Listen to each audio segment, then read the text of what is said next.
Bien, entonces nosotros vamos a arrancar el día de hoy con la unidad 9 y vamos a hablar del tejido sanguíneo, ¿sí? Vamos a hablar de la sangre y vamos a hablar de las células que componen la sangre y cómo son producidas esas células.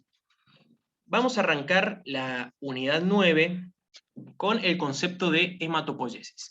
¿Qué es la hematopoiesis? Es el proceso de formación, desarrollo y maduración de los elementos formes de la sangre, ¿sí?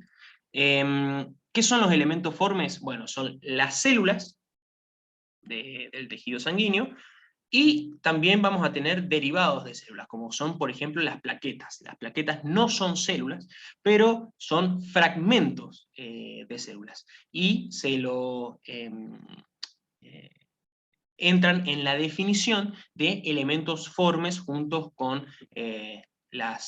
todas las otras células del tejido sanguíneo, ¿sí? Vamos a ver que en la hematopoiesis vamos a tener una célula madre hematopoyética, que de esa célula van a derivar absolutamente todas las células sanguíneas.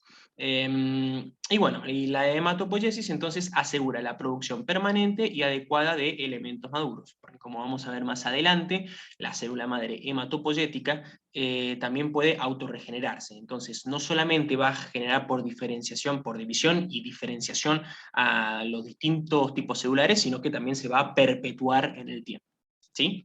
Bueno, entonces vamos a arrancar la clase viendo dónde se produce la hematopoiesis en la ontogenia, ¿sí? Es decir, durante el desarrollo del organismo. La hematopoiesis comienza en el saco vitelino en la segunda semana después de la concepción, ¿sí? Y a esta fase se la va a llamar fase mesoblástica. Luego, el hígado comienza también a producir hematopoiesis alrededor de la sexta semana de gestación, ¿sí? Acá tienen ustedes el dibujito, cómo va, dónde se va realizando la hematopoiesis según el estado embrionario o fetal en la gestación, ¿sí? Y luego tenemos la fase esplénica, que ocurre durante el segundo trimestre y el final de la gestación en el vaso. Por eso el nombre fase esplénica. Y la fase mieloide comienza al final del segundo trimestre de gestación, es decir, que comienza durante la gestación, y una vez que nace la persona, va a ser la médula ósea la que se va a encargar absolutamente de la formación de las células sanguíneas, es decir, se va a encargar de la hematopoiesis, ¿sí? Acá ustedes tienen en la segunda filmina los órganos o tejidos que van a ir formando las células sanguíneas durante el desarrollo, ¿sí? Fíjense que el saco vitelino comienza a producir células sanguíneas, pero ya al tercer mes ya el saco vitelino cesa la hematopoiesis. El hígado toma un rol muy preponderante durante la gestación, pero luego decae, ¿sí? Al final de la gestación decae, ¿sí? Para dar paso a la médula ósea, que se va a encargar totalmente luego del nacimiento de la hematopoiesis, ¿sí? Y también el vaso, ¿sí? Durante la gestación va a producir células sanguíneas. Dentro de la médula ósea, durante los primeros 30 años, se va a desarrollar 25, 20, 30 años, ¿sí? Se va a producir en los huesos largos, como en la tibia y en el fémur, pero después van a ser las costillas, el esternón, las vértebras, la pelvis, las que se van a encargar de producir la mayor parte de la hematopoiesis, ¿sí? Fíjense que los huesos largos como la tibia y el fémur merman su producción de células sanguíneas y ya entre los 20 y los 30 años dejan de producir células sanguíneas, salvo en algunas ocasiones, en algunas personas, pero ya ven claramente que merma la producción de células sanguíneas, ¿sí? Bueno, ¿Alguna duda hasta acá? ¿O seguimos con lo nuevo, que ya es empezar con célula madre? ¿Estamos bien? Sí, profe, vamos bien. Bien, perfecto. Bueno, entonces ahora lo que vamos a ver es las características que tiene que cumplir una célula para ser célula madre, ¿sí? Cuando ustedes tengan algún tipo de duda de si una célula es una célula madre o no, bueno, se tienen que cumplir estas tres características. La primera, no está terminalmente diferenciada, ¿sí? Es decir, que tiene la posibilidad esta célula de seguir diferenciándose, ¿sí? Puede seguir un curso de diferenciación hacia otro tipo celular, que ese tipo celular sí va a estar diferenciado, ¿sí? Ese es el punto número uno, es decir, que las células son indiferenciadas, ¿sí?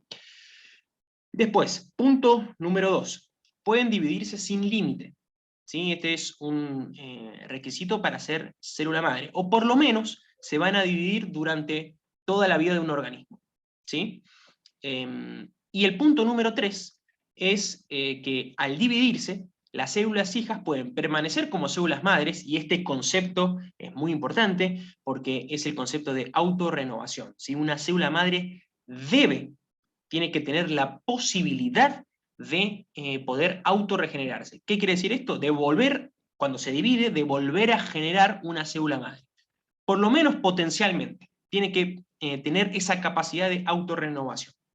Entonces, al dividirse, las células hijas pueden permanecer como células madres o pueden embarcarse en un proceso que lleva a la diferenciación celular, que es lo que ustedes tienen acá en este esquemita. Tenemos a la célula madre, se divide, una de las células hijas vuelve a formar una célula madre, mientras que la otra célula hija, empieza un proceso de diferenciación, ¿sí? Bien, perfecto. ¿Todo bien hasta acá? ¿Con el concepto de célula madre? Sí, profe. Bien, Sí, sí. buenísimo. Bien, entonces, cualquier duda, entonces me paran, ¿sí? Como siempre, ustedes tienen totalmente la autoridad para frenarme el carro y volver sobre un tema que no hayan entendido o que quieran repasar. Bueno, entonces vamos a ver cómo está constituido el sistema hematopoyético o las células de este sistema hematopoyético, ¿sí? Vamos a dividir a las células en la hematopoiesis según el grado de diferenciación celular, ¿sí? O el grado, lo pueden encontrar como el grado de madurez celular también. A mí me gusta más el concepto de grado de diferenciación porque es más preciso. Entonces, tenemos en primer lugar a las células troncales hematopoyéticas, que van a ser células capaces de autorrenovarse y son multipotenciales. ¿Qué quiere decir esto? Que van a poder generar potencialmente a cualquier tipo de células, cualquier tipo de células de la sangre, ¿sí? Y además acá me faltó decirles, pero bueno, esto sépanlo, que son células con una altísima capacidad proliferativa, ¿sí? Entonces, ustedes habiendo visto el concepto de células madres, el concepto anterior de células madres, ¿les parece que las células troncales hematopoyéticas son células madres o no?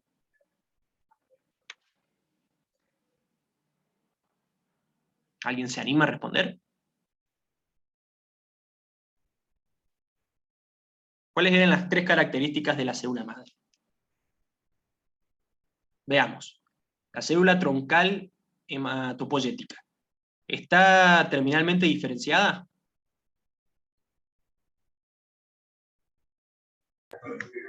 No, profe. Bien, entonces el primero, la primera condición se cumple. Después, pueden dividirse sin límites. Yo les acabo de decir que tiene una alta capacidad proliferativa, que lo pueden tomar como sinónimo si quieren.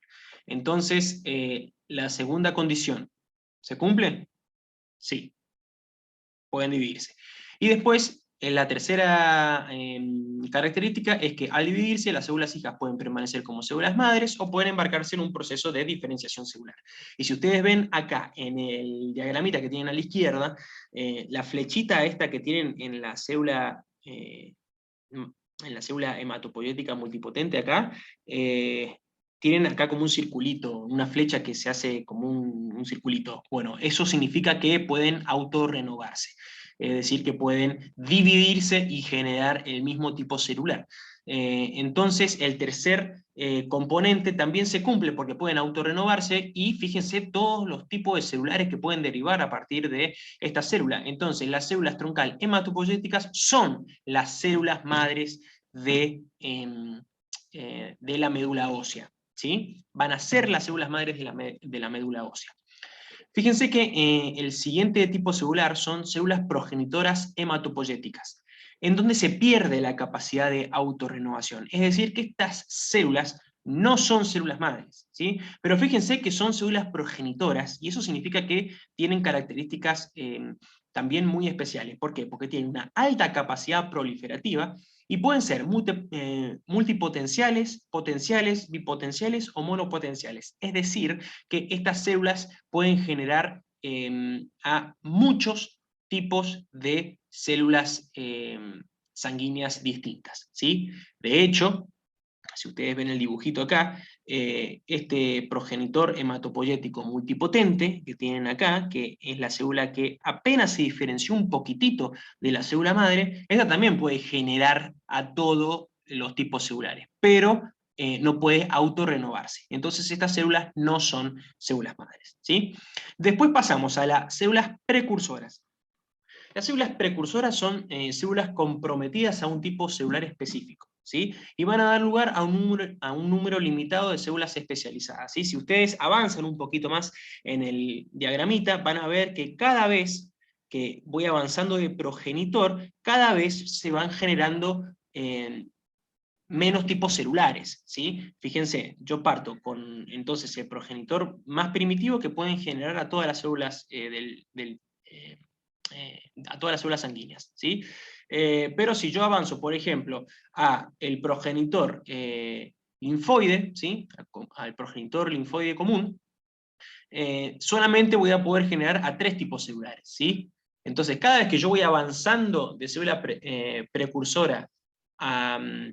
perdón, esta es un progenitor, sino, bueno, vayamos al siguiente, sí, acá, el precursor de linfocitos T y de NK.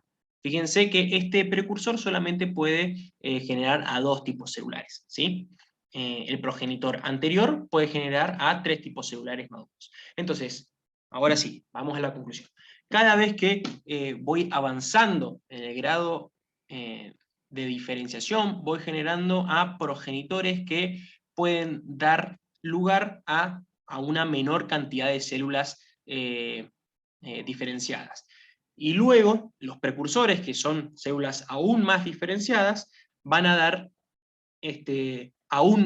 van a dar lugar aún a menos células diferenciadas, ¿sí? Entonces, repasando, las células precursoras son células comprometidas a un tipo celular específico, ¿sí? Como por ejemplo el eritroblasto va a generar nada más que a eritrocitos, ¿sí? Dan lugar a un número limitado de células especializadas, pueden o no dividirse, ¿sí?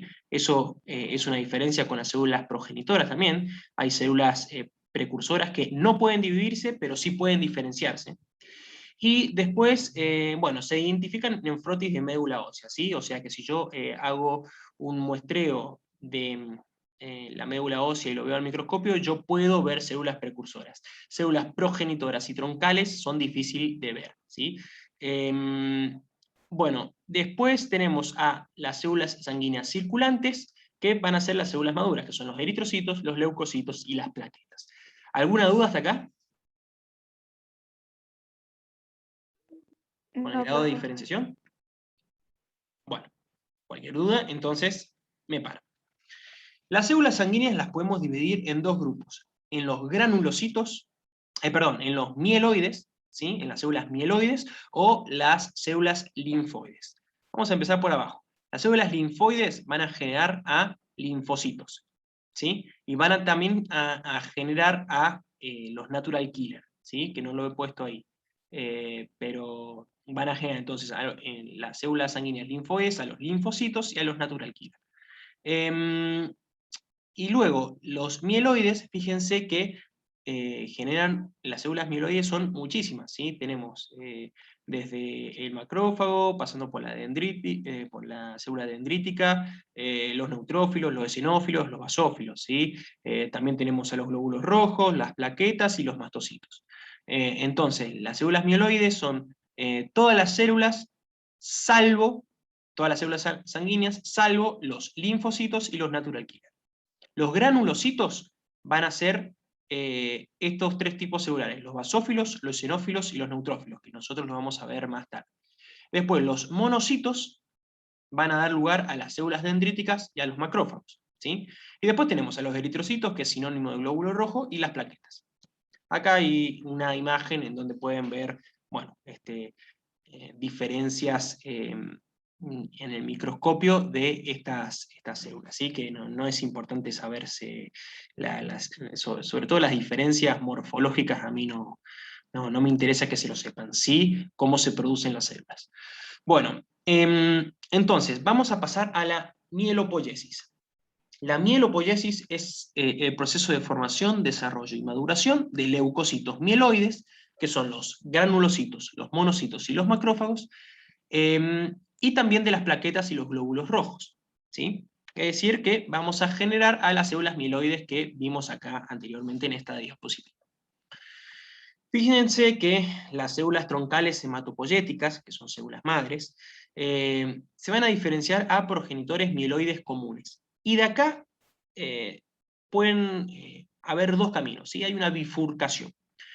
Esta célula se puede diferenciar a progenitores granulomonocíticos, que van a dar lugar a los leucocitos mieloides, ¿sí? Y por otro lado, esta célula puede diferenciarse a otro tipo celular, ¿sí?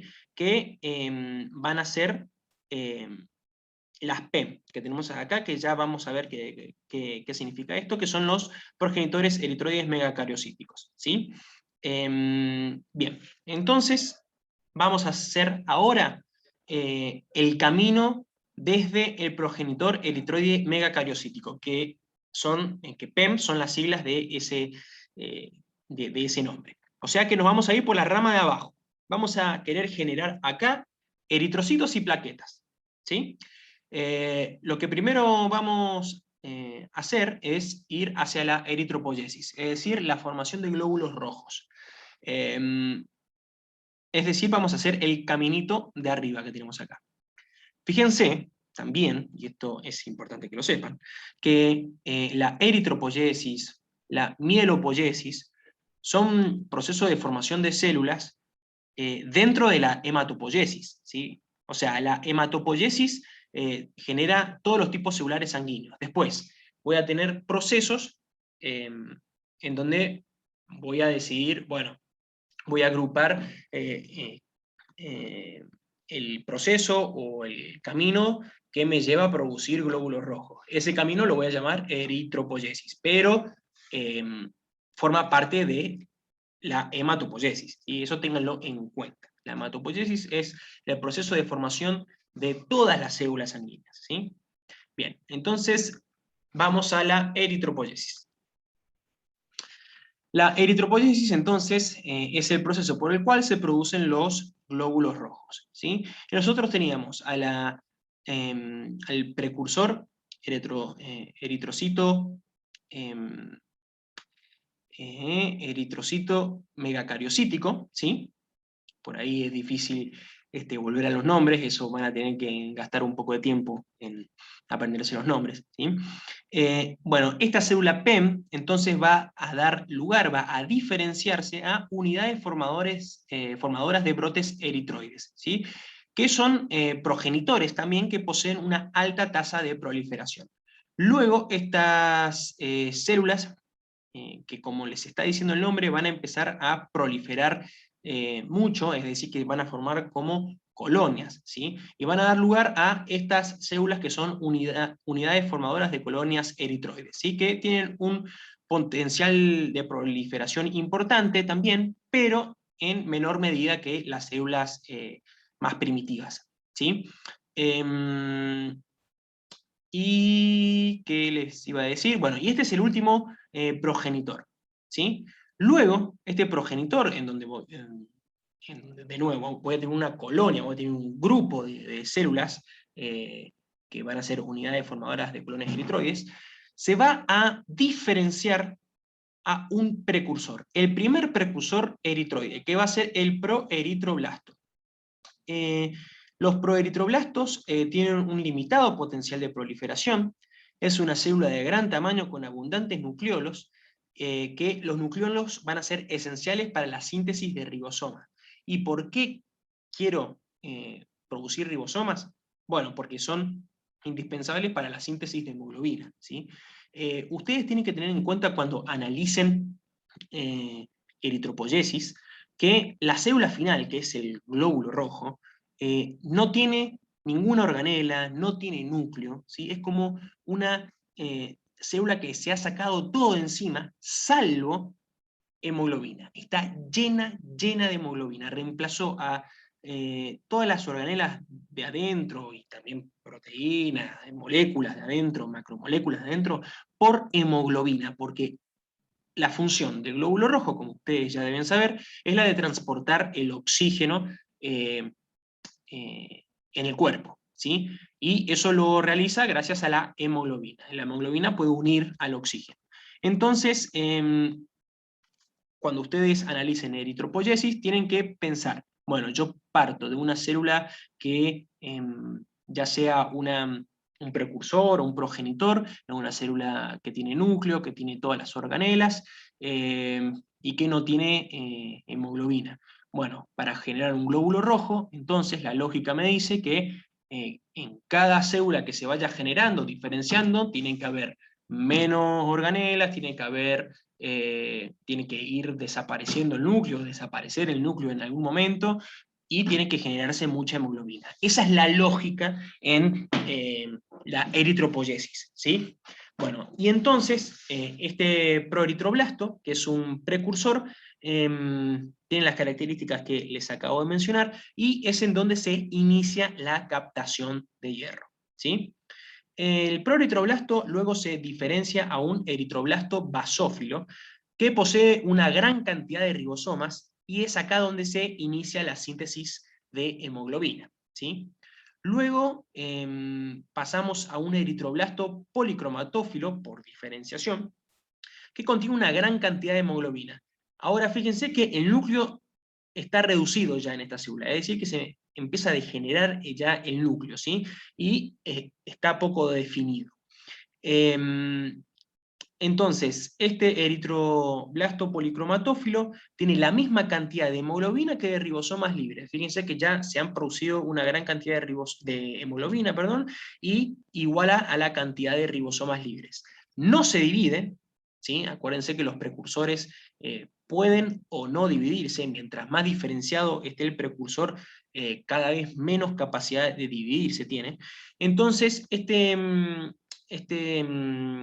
eritroblasto se va a diferenciar a un eritroblasto ortocromático, ¿sí? Ustedes tengan en cuenta que cuando se divide el proeritroblasto o el eritroblasto basófilo, se van diferenciando a las células que le siguen en su camino, ¿sí? Pero ya en el eritroblasto policromatófilo, ya esta célula ya no puede dividirse, y lo único que hace es diferenciarse, ¿sí? En el eritroblasto ortocromático, ¿sí? Hay una mayor cantidad de hemoglobina que de ribosoma, se sigue produciendo hemoglobina, y se elimina el núcleo, ¿sí? Y se diferencia para dar lugar a un reticulocito, ¿sí? Es decir, acá es donde se elimina el núcleo. Cuando se elimina el núcleo, entonces se forma esta célula llamada reticulocito, que son glóbulos rojos inmaduros, que aún poseen ribosomas, tienen ARN, y poseen algunas mitocondrias, todavía tienen algo de mitocondrias, ¿sí? Se continúa sintetizando hemoglobina porque siguen teniendo ribosomas, y esta célula emigra de la médula ósea hacia la sangre, donde se diferencia en la sangre a un eritrocito, ¿sí? Se pierde el retículo endoplasmático, también el aparato de Golgi y las mitocondrias que todavía quedaban para diferenciarse en un eritrocito, ¿sí? Y el eritrocito o glóbulo rojo, son sinónimos, también hematíes, también es otro sinónimo, es una célula anuclear, sin organelas, sin ARN y sin ribosoma, no tiene nada, salvo hemoglobina, el glóbulo rojo, ¿sí? Es totalmente diferenciada esta célula para poder transportar oxígeno, es lo único que quiere hacer. También transporta dióxido de carbono, ¿sí? Es decir, que se transporta gases, ya sea oxígeno o dióxido de carbono. El oxígeno lo transporta desde los pulmones hacia los tejidos y el dióxido de carbono desde los tejidos hacia los pulmones. Y bueno, sepan que durante la eritropoyesis, de nuevo, se va produciendo acumulación de hemoglobina y una reducción en el número de organelas hasta formar el eritrocito maduro. Esa es la lógica cuando ustedes analicen eritropoyesis. ¿Alguna duda hasta acá? Antes del recreo. No, profe. Bien, perfecto. Bueno, entonces vamos a dejar acá y volvemos en 10 minutitos, ¿sí? Para poder continuar con el resto de la clase. Bueno, profe. Listo, nos vemos enseguida. En 10 minutitos, a las 9:20.